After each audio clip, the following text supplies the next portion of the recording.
Hello everyone, and this is BioPhoenix here, and welcome back to another pickup video, which I have not done in maybe 2-3 months. I think it was about 3 months ago was the last one I did. Well anyways, we're doing this one for April.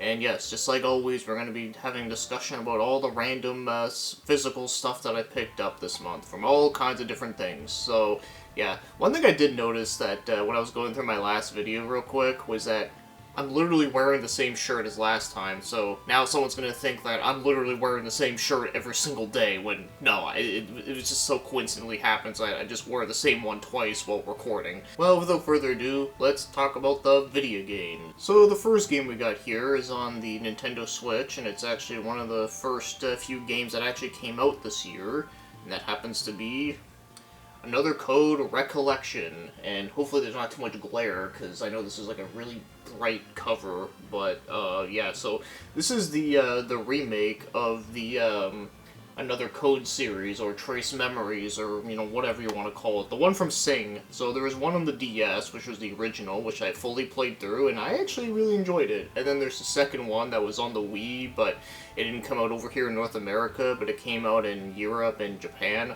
Yeah, that was a Nintendo of America thing, so thank Reggie for that one. But now that he's not in office anymore, we actually got this now, so I'm actually happy. Unfortunately, I haven't, actually had time to go around and play this version yet, but like I said, I played the original version before, so it would be interesting to revisit it with this new one. And then, of course, the second one is going to be the one that I probably will play first, because that one has been a long time coming for me, because, you know, part of the reason why it's taken me so long to play that second one was mainly because, well, it's on the Wii, so obviously, like, I'd have to do a whole bunch of shit just in order to play the game, and yeah, I just never really felt like doing it. But now I don't have to worry about that, so yeah. Hopefully soon I will hopefully try and get around to this one. But like I said, I'll probably play number 2 first, and then I'll play the first one, like, again sometime later. Alright, and as for the last game we got here, this one is on the 360, and that happens to be Armored Core 4. Yeah, so I got an Armored Core game, and this is a series that I actually do really like, even though I haven't played a lot of them, I will admit. Like, I played 2 of them on PS2, being the third one, and then I think the other one was, like, the Nexus, I think was the other one there. And then, of course, I played the first one on PS1, and then I've played, like, other, like, mech games that were from FromSoft, like Frame Gride and all that, and, that stupid over-the-top one there. Why can't I not think of the name right now? Metal Wolf Chaos, there you go. Like, I played that stuff, but yeah, so, you know, Armored Core is, like, kind of one of those mech games where, you know, it's all about customizing your mech, and you do these missions, and you blow up the living shit out of everything, and you do your objective and whatnot. Yeah, I always really liked them, and yeah, I haven't really had the time of actually, like, putting, like, much time into this one, so I can't really say a whole lot about it, but for all you, mecha fans out there, because I know there's a couple of you, if you played this one, like, let me know what are some of, like, major, like, key things about this one that, like, either improve upon things, or is there anything newly added with this one, because, like I said, I haven't really had the time of putting it in there. Alright, and now we're going to be moving on to the movie section, and I only got 4 of them here. And this one right here is an interesting one that I finally was able to watch after all this time, and that happens to be Brazil. And for those that are wondering, no, this movie does not take place in Brazil. As for the reason why they called it that, it's because it has to do with the song that plays in the intro is called Brazil. So, yeah, there you go. So yes, this is a movie that I've always heard a lot of people talk about this movie, and yeah, I've never seen it, but of course I've always known about it, but it wasn't until, like, the other day that I finally watched it for the very first time, and I can tell you that this movie was really damn good. But, man, it was definitely a lot more weirder than I was expecting. But yeah, it was really, really good.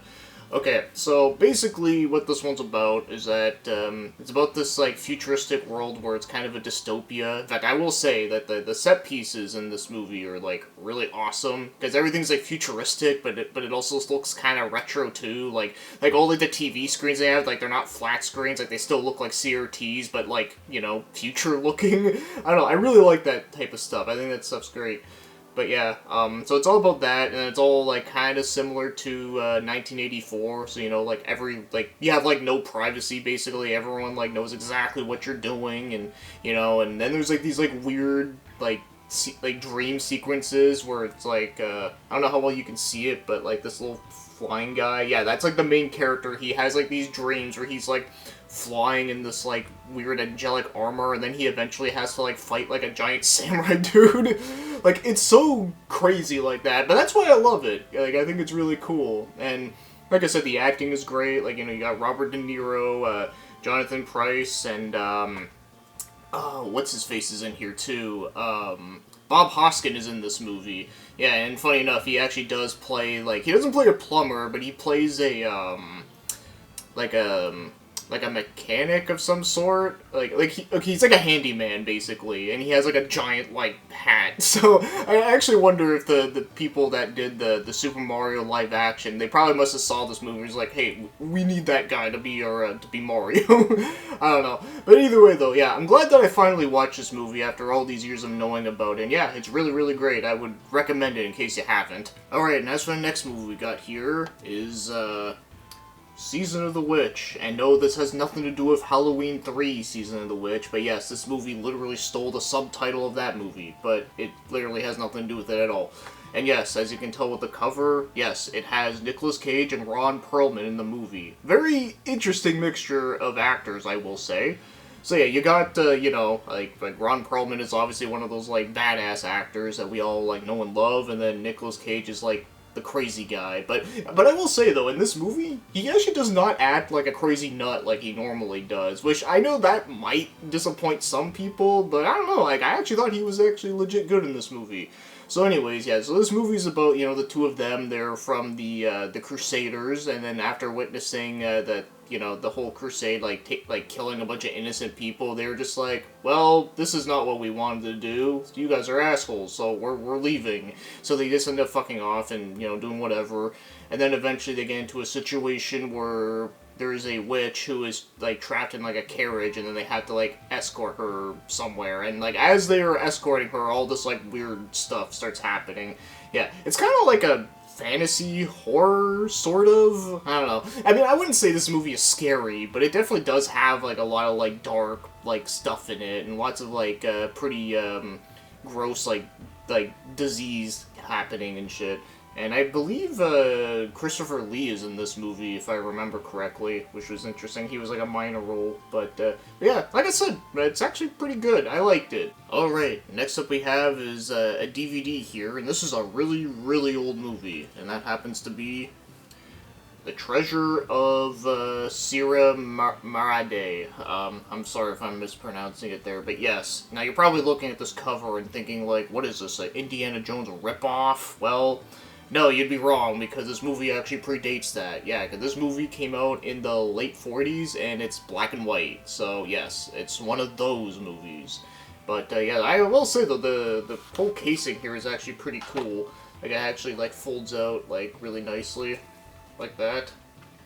Which I think is kind of cool. Yeah, there's two discs. One, obviously the movie there, and then this one is bonus stuff. I haven't seen the bonus stuff yet, but I do think it's cool that this movie does have some bonus material, because, you know, I always really like looking at a lot of these, like, old, like, classic films that, you know, before color, and just to see, like, how they were able to, like, you know, make the movies and shit, because obviously it was very primitive, but it's so interesting. But yes, this movie was pretty good. I liked it. It's, you know, like I said, it's not really, like, it may look like Indiana Jones, but it really isn't. Like, sure, it's about, like, a guy that's trying to get, like, a whole bunch of gold, and, you know, there's a lot of mining and shit, and it all takes place in Mexico, but you know, but he's not, like, adventuring through tombs and, like, avoiding traps and, you know, and, like, killing Nazis and shit. It has nothing to do with that. But it does have some action scenes involving a bunch of shootouts with some guys in sombreros, but yeah. Yeah, like I said, it's, for, like, an old movie like this, I do think it is pretty good. A little long. It was definitely longer than I was expecting, but yeah, it wasn't bad. It was definitely worth seeing, for sure. Alright, and as for the final DVD movie we got here, and this one is Night Moves with Christopher Lambert, or whatever. But yes, So this is a detective movie that all has to do with chess, which I think is cool. I always thought, like, the whole, like, chess idea was interesting. So yeah, so basically, like, there's a guy who's killing people, but he leaves clues behind that are kind of chess-related, and of course our main character, you know, Christopher Lambert, he's like a professional chess player, and he's like the one who can actually, like, figure the shit out. And it's a pretty decent movie. I liked it, but I will say that this DVD copy, like, the quality was like really shit. Like the resolution was really small. Like the screen was like really shrunken in, and it was like, you know, like I said, like the resolution was not good, which is kind of sad because, you know, this movie right here is on DVD and it's like, you know, from the 40s and it's black and white. And the quality of this is, like, way better than this. And this is a movie from the 90s. Like, it felt like watching a VHS tape, but, like, if it didn't get upgraded to DVD. It was weird. I just wanted to mention that real quick. But yeah, despite that issue, though, I did like this movie. I thought it was pretty cool. You know, like I've said before, like, I like Christopher Lambert. I think he's a cool actor. Most people here probably know him because of he was Raiden from Mortal Kombat.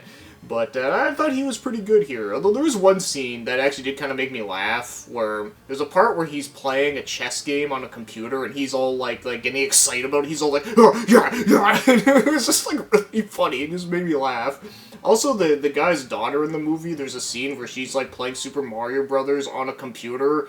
Like, she's actually like playing with a keyboard, and it kind of made me think, like, wow, that was how I used to play emulators back then, before I knew about, like, USB controllers. So I thought that was kind of funny. But, yeah, like I said, pretty decent movie. Also, Tom Skerritt is in here. I believe he was from The Dead Zone as well, and that's a movie I, like, really like a lot. So, yeah, like I said, pretty decent. I wouldn't say this is his best movie ever, Christopher Lambert, but it's pretty good. Alright, and now we're gonna get into some music stuff. Because, yes, I finally have, like, a decent stack of music to show off here. And, yeah, so 3 of them I ordered online. In fact, I actually ordered them a while ago, but they just didn't come in until, like, you know, after I recorded my last video. And then the rest I actually found all around here. So, let's just get with the first one here. I set them up in alphabetical order. So this first one right here is one of my favorites, and that is, Axel Rudy Pell with Oceans of Time. This is actually the very first album I ever heard from this band years ago, and it is absolutely one of my all-time favorites. I adore this album. So, you know, like, I've talked about this band quite a few times, because, you know, every time, like, people always talk about Crush 40, I always try to bring these guys up, because, you know, it's the same singer from Crush 40 that does all the Sonic music, so, and honestly, I love this band a lot better. Don't get me wrong, Crush 40's great, but I love these guys better, because they're a lot more heavier, and plus I like, Johnny Jalali's, like, singing style. Like, he does a lot more, like, range, I feel like, in this, but yes, I absolutely love this album. Like, I can talk about it for hours, but yeah, honestly, I love pretty much every single song on here. Next up, we got 2 albums from the same band, and it's one that I've also talked about a few times on here, and that is, the band Asia. So this is their second album, Alpha, and I've always loved this album cover. I mean, I love, like, pretty much all their album covers, but, you know, this is one that I've always loved the cover art for. And then there's, this one, what the fuck is this one called again? It's like Gravitius or some shit? I forget. I'll probably just put it up the screen, but yeah, this is actually the very last album they put out, because this one was, in 2014, I think, or 2013. But, yeah, and I don't think they're gonna make another album, because I know, John Wetton's, like, dead now, so I don't think they're gonna make another one. But still, though, this was actually a pretty good album to end off, though. Like, it's a pretty good one. But, yeah, no, I really like these 2 albums. This one is actually, like, one of my favorites. I like it almost as much as the very first album, the one with the sea serpent there that I talked about before, with songs like Don't Cry and, you know, The Heat Goes On, and Open Your Eyes, Never in a Million. Yep, really, really good. And, yeah, and this one has the song Valkyries, which is awesome. And then it also has Rushing Dolls is pretty interesting. And then The Closer I Get to You is pretty good, too. Next we have is Chicago. This is their debut album. And they have a lot of albums, but I think, like, the best ones are, like, the earlier ones with... what the fuck is the guitar player's name? Was it Terry Kate or something like that? But yeah, he was the original guitar player, and he was fucking amazing. And then unfortunately he died, and then after when he died, like the band like took it to like a whole other direction. But anyways, though, yeah, their early stuff fucking awesome. So in case you don't know who these guys are, or because you know because they're a like a jazz rock group, so lots of like horns, but also lots of like guitar shredding, which is great. And yeah, most people know their song off their second album. I think it was 21624. It's like numbers. Yeah, I will say some of their song names are like fucking random as hell, but yet they're really damn good. Alright, and next up we got is an obscure prog band called Enchant. And look at that cover art. Doesn't that look like an early 90s like 3D thing, kind of like a PS1 game or something? I actually think it's really cool. But, yeah, so, like I said, this is an obscure prog band. This is another album I actually had to order online because, yeah, the chances of finding an album like this out in the wild is very slim to none. But, yeah, this is actually a pretty cool band. They're very interesting. Like, songs I can, like, recommend to you on here would be, like, Castorus, Oasis. Yeah, I think those are, really good. And yeah, At Death's Door. A lot of their songs are like really long. I mean, I guess that you would expect that for a prog rock band. But yeah, a lot of their songs are long. But I actually really like them a lot. I think they're very cool. And next up, we actually have a band that's on my shirt. And that happens to be Genesis. And with The Lamb Lies on Broadway. So this is an album that is considered one of their best, and I do not disagree. I think it is definitely up there as one of their best. I wouldn't say it's my #1 favorite, but it is definitely way up there for sure. It's a double album with a lot of songs, and some of them are pretty long. I mean, there's this couple that are like 2-3 minutes, but there's a few that are like, you know, 5+, but yeah, very long album, so as much as I love it, it's not one of those albums I listen to all the time, because like I said, it's one of those you just gotta like soak everything in all at once, and it's great. But yeah, definitely one of the best peak early Genesis albums for sure. And next we got another well-known prog rock band, and this one is Jethro Tull with Broadsword and the Beast, and very cool cover. I always thought this cover was really awesome, very like, you know, they always had some pretty cool covers, to be fair, but I always really liked this one quite a bit. But yeah, this is actually one of their 80s albums, and I will say, for a prog band transitioning to the 80s, I think they actually did a pretty good job. Like, they actually introduced some pretty cool things into their stuff during this time. Like, obviously, like, you know, there's Beastie, Clasp, Falling on Hard Times, Flying Colors, yeah, very, very good album, I'd say. Like, definitely not an album that you'd hear a lot of people talk about for this band, but I actually think it is, probably up there as one of my favorite ones for sure. Alright, and next one we have here is, Motorhead with Motorizer from 2006. And for a later album for Motorhead, this one is actually really damn good. I really like this one a lot. Yeah, it's like, this is the one that has, One Short Life, which I remember that song was in something, but I forget what it was off the top of my head. Yeah, and then there's like, you know, like songs like Rock Out and all that, and English Rose, Buried Alive, yeah. Yeah, it's really, really good album. Like I said, when it comes to the later Motorhead stuff, I think this one is actually really damn good. And next up we got is Opeth. And this is actually the last album that they put out so far. What's the name of this damn album? I can't even fucking read it because the title font is weird. And even then, it's just kind of a weird name. But yeah, really awesome cover art. You know, just like a lot of their other albums, they always had like really interesting covers. But yeah, this is actually a very cool like mixture set here. Like, it actually has like really cool packaging. Really like that a lot. It's on 2 discs. One of the discs is an English version, and then the other one is a Swedish version, which I think is actually really cool.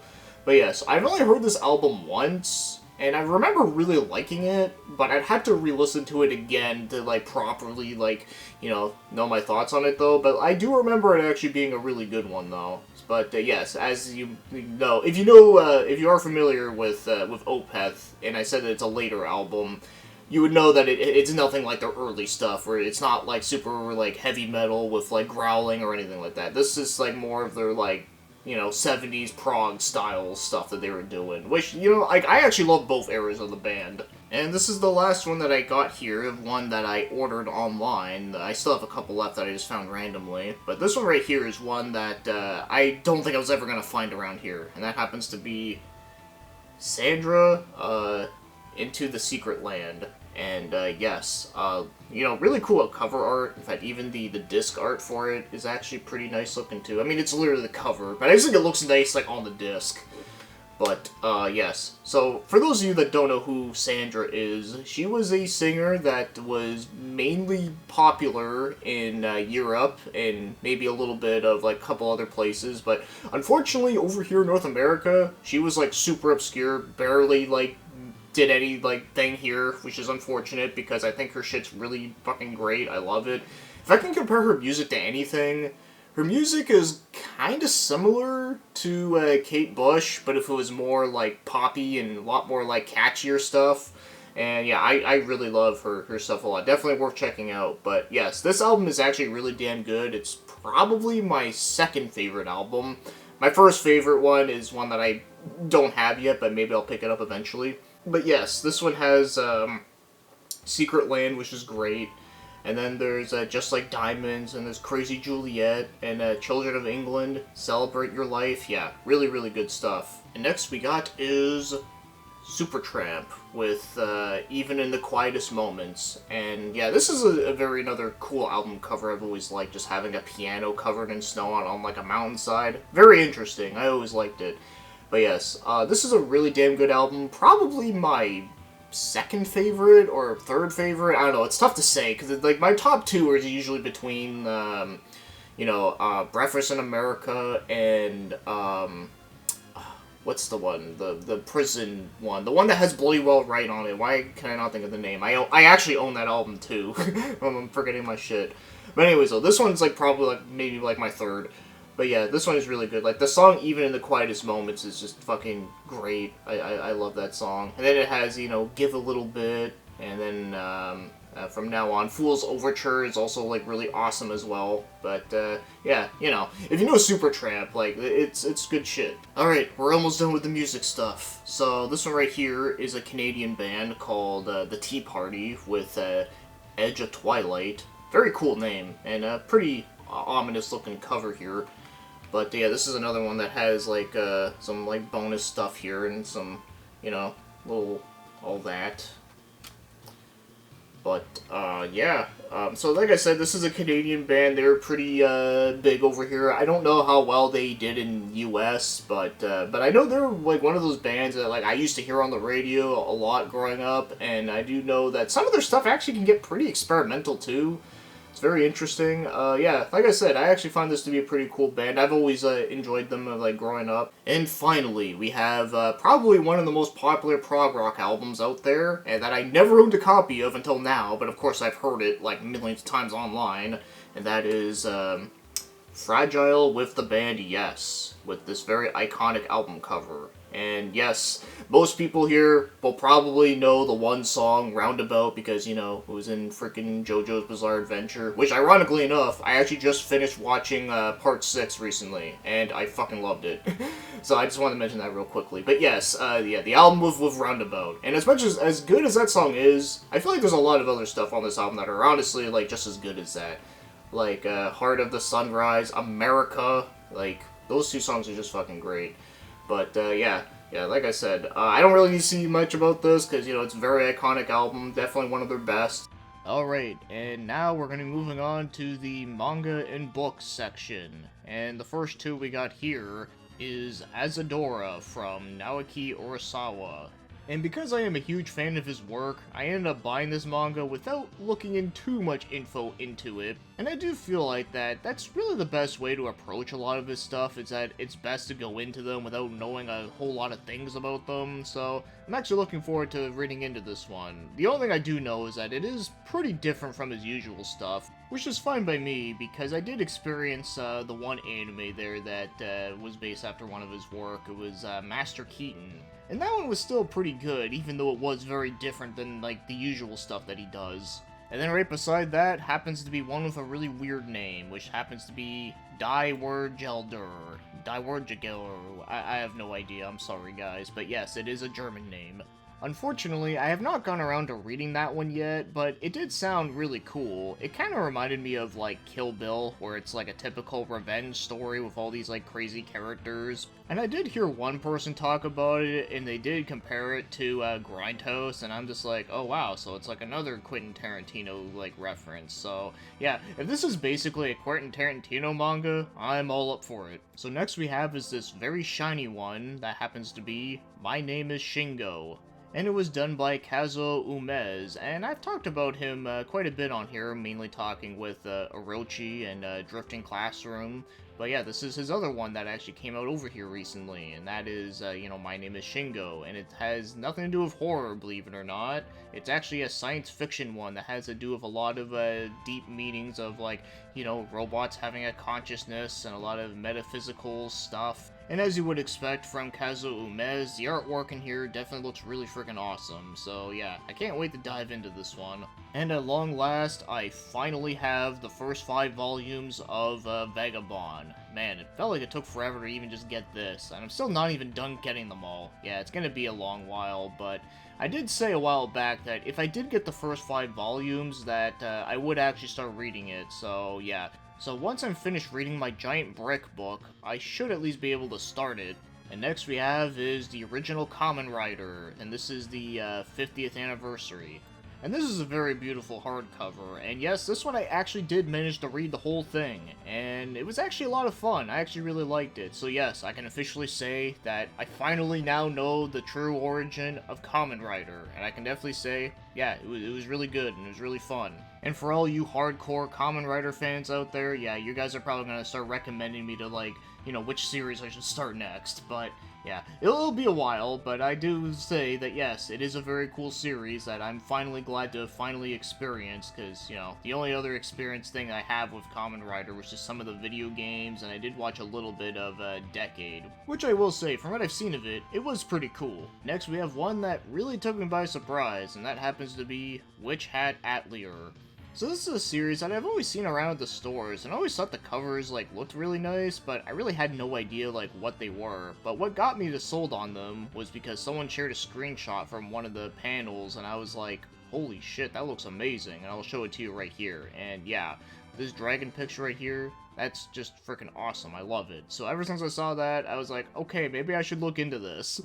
So the first 2 volumes I got a while ago, and I have read them, but 3 and 4 I haven't read yet because I got them, pretty recently. But yeah, from what I've read, outside of the art style being really cool looking, it is actually a pretty interesting story, I will say. So to sum it up quickly, is that it's about this girl who wants to become a witch, and she's really fascinated by magic, and she ends up getting a book from a very mysterious person, and then when she starts writing up all these spells in the book that was given to her, it turns out that all the spells in that book were all forbidden spells, and all this fucked up stuff starts happening. She even accidentally turns her mom into stone. And then, the white-haired guy that's on the 3rd cover, I forget his name right now, because it's been a little bit. Well, anyways, he pretty much explains, basically what I just explained there to her, and then he tries to erase her memory, then he realizes that if he erases her memory, then he's gonna lose, the only clue and lead to the figuring out who was the one that gave her the book. So, because of that, they end up having to travel together, and he ends up wanting to make her into a full-fledged witch. And I have to say, it's a pretty interesting concept, and the characters are actually pretty interesting so far. I believe there's actually an anime in the works for this one, but I haven't really heard a lot about it. But I gotta say, the artwork in here is just so damn good. I'm actually just willing to just, continue it like this. But before we move on, one random thing I have to mention is that there is a character that showed up who kind of looks similar to Suma Yi from the Dynasty Warrior games, but if he had an epic mustache, and I thought that was pretty fucking awesome. So yeah, I just had to mention that one though. But yes, overall though, yeah, I'm actually pleasantly surprised with this one. As for the final mangas I got here, and this is the motherlode of this, is that I almost have a complete set of the Yu-Gi-Oh! Manga 3-in-1s. Yeah, I was not expecting to find this anytime soon. So this is almost every single volume except for one. Yeah, the one that I'm missing is 31, 32, 33. Yeah, so the guy I bought this from, he had every single volume except for 2, which was, that one I just listed, and he didn't have the very first one with the first 3 in it. Not really sure why, but whatever. I mean, hey, I already owned it, so that wasn't a big problem. So yeah, now I'm only missing one. I even have two copies of 2 and 3, which have 4, 5, 6, 7, 8, 9. Yeah, I know, it's kind of confusing having to, like, word it like that. So yes, if anyone out there actually does want to collect this series and, you know, you need these ones, just let me know, and maybe I might hook you up with something. And if not, well, I don't know what I'll do with them. Maybe I'll, like, trade them in somewhere. But yes, because I'm only missing one volume of this series, I actually might consider starting it soon, even though, like, the one that I'm missing is, like, pretty much near the end of it, but I mean, hey, you know what, at least I can read, like, most of it in one binge. But yeah, I really don't need to say much about Yu-Gi-Oh! Because I'm sure everyone here at least knows a little bit about it. And next, we're taking a look at some novels I picked up, and this first one right here happens to be Recursion from Blake Crouch, and I gotta say, Blake Crouch is a really fucking great writer. I actually really loved, like, the two books that I read from him, being Run and Dark Matter. In fact, Dark Matter is apparently getting a new live-action TV series, so that's actually gonna be pretty interesting. But anyways, as for Recursion though, it apparently has a lot to do with, like, having a way of trying to, like, recapture your memories or something like that. It's been a little bit since I've looked up what the main plot is about, but I do remember it had something to do with memories, and it sounded, like, really interesting. And, you know, like I said earlier, like, the two books that I read from him, like, I, like, really love them a lot, so I'm actually really looking forward to this one. And the good thing is that most of his books are really short, and they are really good page turners. Alright, next we have these three, and this first one right here probably has one of the most badass covers ever, and that is Purgatory Shore from Taylor Anderson. And yes, like I said, look at that cover. It's like a freaking dinosaur on a beach with a bunch of dudes shooting a cannon at it. Like, that is like fucking crazy shit.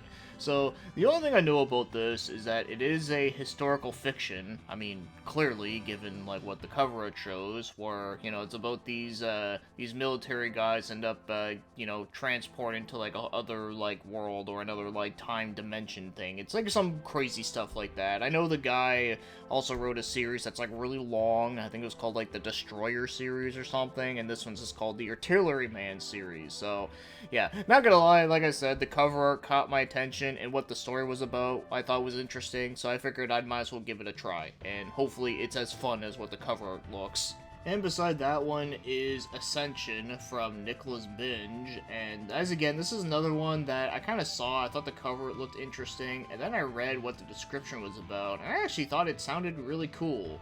It's basically about a mountain rising up from the ocean, and then there's like a whole excavation team that are trying to, like, you know, investigate that mysterious mountain, and apparently all this, like, crazy stuff starts happening. So what it kind of reminds me of is that it almost reminds me of Michael Crichton's Sphere, but, you know, instead of going deep down into the ocean to, you know, discover a sphere that's down there, it's instead, you know, the opposite, where something rises up from the ocean kind of thing. So yeah, that definitely got my attention, and anything that resembles Sphere from Michael Crichton, yeah, I'm already on board.